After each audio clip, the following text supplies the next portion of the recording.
And don't we all love the earth? Let me give you an example here. It's the progressive way of thinking.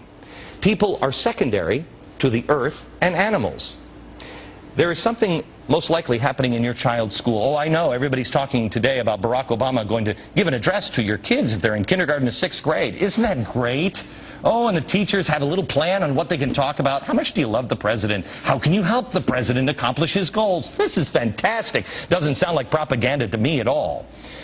Well, how about this one? This was sent in by a listener of my radio program. This is a poster that was in their child's classroom. Look at this. I pledge allegiance to the earth. We have people that want to ban the pledge allegiance to the flag, but now the teachers are trying to get the kids to pledge allegiance to the earth. The earth and the environment are the progressive replacement for God. This is not my opinion. Read about the early 20th century progressives. You will bow, you will obey, and you will worship it. It is above you. Just a few years later, in 1975, Newsweek carried the story of the coming planetary ice age due to global cooling. You remember that? Now, because of our bad SUVs, according to Al Gore, the Earth has a temperature. Uh-oh. Unless you woke up yesterday or today in the greater New York area, where I believe the temperature was right around 48 degrees here in New York in late summer. There have been maybe, I don't know, a week of typical summer days here in New York this year, period. But it still isn't Al Gore who needs to backtrack on anything. No. The crazy ones are anyone who doubts their science. I think that those people are in such a tiny minority now with their point of view. They're almost like the ones who still believe that the moon landing was staged in a movie lot in Arizona. It wasn't?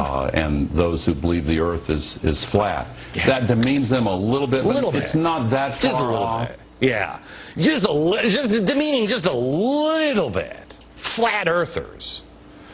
Because we have listened to their scare tactics, their fear-mongering for so long, they are now promising to shut down the biggest, most important source of energy. We'll get back to the farms here in a second. The biggest source of energy that we have in this country, without an alternative solution to replace it with. What are we going to do? We're going to get rid of coal because it's bad for the environment, clean and otherwise. Coal provides nearly half of all of our energy here in the United States. Yet, Barack Obama promised to bankrupt the coal industry. If somebody wants to build a coal-powered plant, they can.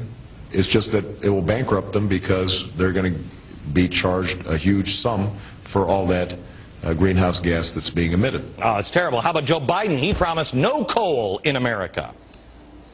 No coal plants here in America. Build them if they're going to build them over there. Make them clean because they're killing you. How about the special advisor to the president for green jobs, Van Jones? Here's what he said. We could have clean coal. I'm for clean coal. But I'll tell you what, if we're going to have clean coal, let's have a couple other things.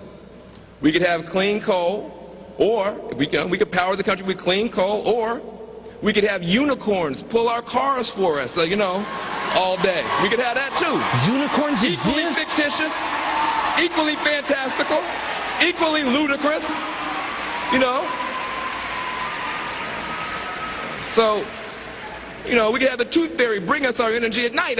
Equally ludicrous. Wow. Or we could have a self-proclaimed communist create jobs. It's that phantasmical. It is. Speaking of unicorns and fairies, what do they have in mind to replace 48% of our national energy source once they bankrupt it?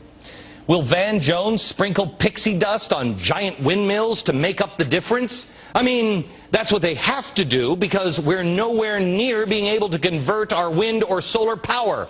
Will progressive pigs fly right out of Van Jones' butt and pedal bicycles to power the turbines attached to our power grid? For the most part, the pigs can't fly out of his butt and pedal the turbine because there is nothing attached to the power grid. Even T. Boone Pickens, after his massive ad campaign, dropped his plan for the giant wind farm. With the wind turbines, West Texas, bringing up power lines all the way to Dallas where the people live, why was it scrapped? $10 billion price tag might have something to do with it. With a track record like these progressives have, why would you listen to them on anything? We're destroying the farms. We're destroying energy. We're destroying jobs. We're destroying industry.